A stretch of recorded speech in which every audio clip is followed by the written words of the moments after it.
এ জয় পুরো সম্পূর্ণ লাভপুরের বাসিন্দাদের জয়, লাভপুরের যারা আমাদের ভোট দিয়েছেন, যারা না দিয়েছেন তাদেরও, জনতা জনার্দনের জয়।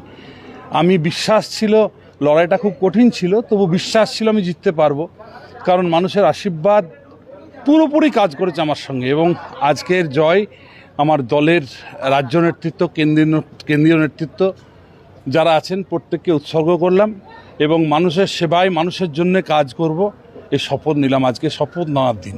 কর্মীদের উদ্দেশ্যে কি বলবেন? কর্মীদের উদ্দেশ্যে প্রত্যেককে বলবো যেন তৃণমূলের মতো কোনো জায়গায় হিংসার আশ্রয় না নেয়, সমস্ত এলাকা ঠান্ডা থাকুক, সমস্ত জায়গা যেন কোনো ঝুট ঝামেলা না হয়।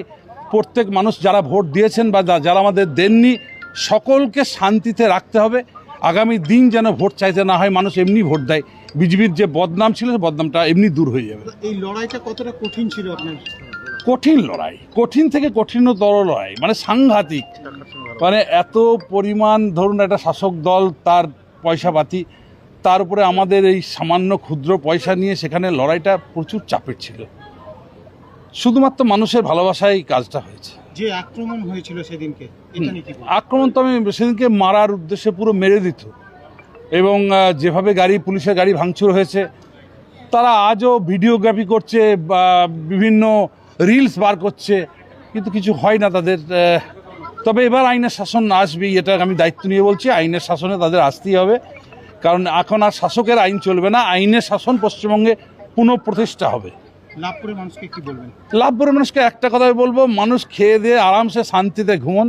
আমি আছি সঙ্গে, যা দরকার, যেটুকু দরকার আমার সীমিত শক্তির মধ্যে আমি সব করব।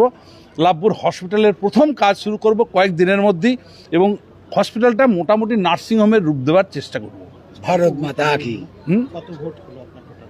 ভোট আমি 3,500 কিছু বেশি ভোটে জিতেছি, যদি হিসাব আমার সঙ্গে মিলল না, আমাদের 5-এর উপর যোগ এসছে, তো যাই না কি হলো, যাই ওটাই ওরা নির্বাচন কমিশন আমাকে জানান 3,500 ভোট আমরা জিতেছি।